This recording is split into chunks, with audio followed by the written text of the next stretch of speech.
Big boss season 8 ఎలా ఉంది bro? నేను చూస్తున్నాం. అంత ఇంట్రెస్టింగ్ గా అనిపించట్లేదు బ్రో. ఏదో ఇంత ముందు సీజన్స్ లాగా ఇంట్రెస్టింగ్ అనిపించట్లేదు. ఫస్ట్ వీక్ అయింది కదా, చూద్దాం కమింగ్ వీక్స్ లో ఎలాగా ఉంటుందో. కానీ వీకెండ్ కి వచ్చేసరికి కొంచెం బాగా అనిపిస్తుంది, ఎందుకంటే నాగ్ సార్ వస్తారు కదా, కొంచెం ఇంట్రెస్టింగ్ అనిపిస్తుంది. సో ఈ వీక్ నుంచి టేక్ ఆఫ్ అవుద్ది సీజన్ 8 అనిపిస్తుంది నాకు. మణికంఠ ఎందుకు కొంచెం ఎస్టాల్ చేస్తారంటారు మీరేమో? మనకంటే ఆయన ఫస్ట్ 1 2 3 డేస్ మాత్రం చంపాడు అయ్యా, మరీ దారుణంగా.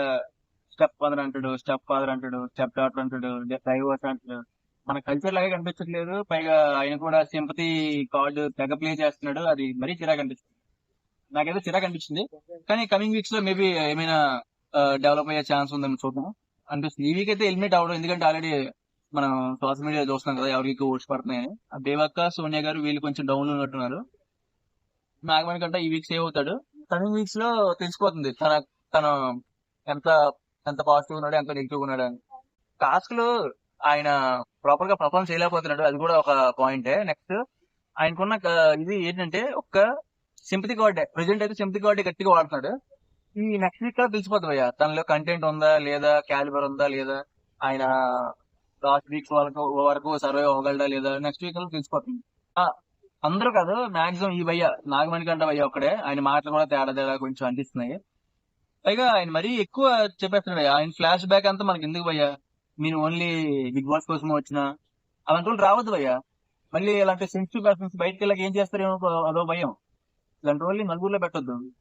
రాస్తా వస్తా మెచ్యూరిటీ ఉన్న వాళ్ళు పెడితే మనకి అది సొసైటీలో ఎలా ఉంటున్నారు ఏంటి అనేది తెలుస్తుంది. కానీ బిగ్ బాస్ అనేది ఏంటంటే సొసైటీలో థింగ్స్ ఎలా ప్యాన్డ్ అవుతున్నాయి, ఎలాగా మాట్లాడాలి, ఏ సిచ్యువేషన్ కి ఏ కండిషన్స్ కి ఎలాగా రియాక్ట్ అవ్వాలి, ఈ కైండ్ ఆఫ్ థింగ్స్ మనకి ఎలివేట్ చేయడానికి బిగ్ బాస్ అనేది. కానీ ఈయన వచ్చి అదేంటిది సింపతి కోడ్ వాడడం, చచ్చిపోతాను అనడం, ఆ, నాకు ఇది ఒకటే ఆశ, ఇది లేకపోతే నేను ఈ పాటికి చనిపోయిండేవాడిని, నేను సూసైడ్ చేసుకునేవాడిని, ఈ కైండ్ ఆఫ్ థింగ్స్ అని చెప్పదు భయ. అలాంటి వాళ్ళు ఎంకరేజ్ కూడా చేయొద్దు.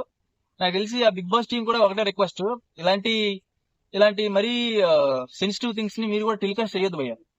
ఎందుకంటే ఆడు అసలు అలాంటి థింగ్స్ చిన్నపిల్లలు చూసారనుకోండి, సపోజ్ 10th క్లాస్ స్టూడెంట్ ఎవరి దాంట్లో చూసారనుకోండి, వాయిస్ ని లేకపోతే ఈ ఏవైతే సెన్సిటివ్ థింగ్స్ ఉన్నాయో అవి టెలికాస్ట్ చేయొద్దని నా request big boss team.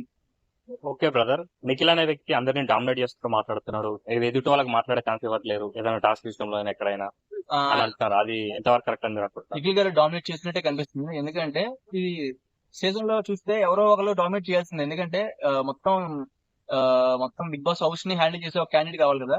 So ఈ వన్ ఆఫ్ ద క్యాండిడేట్ అనిపిస్తుంది. నిఖిల్ గారు బానే హ్యాండిల్ చేస్తాం అనిపిస్తుంది.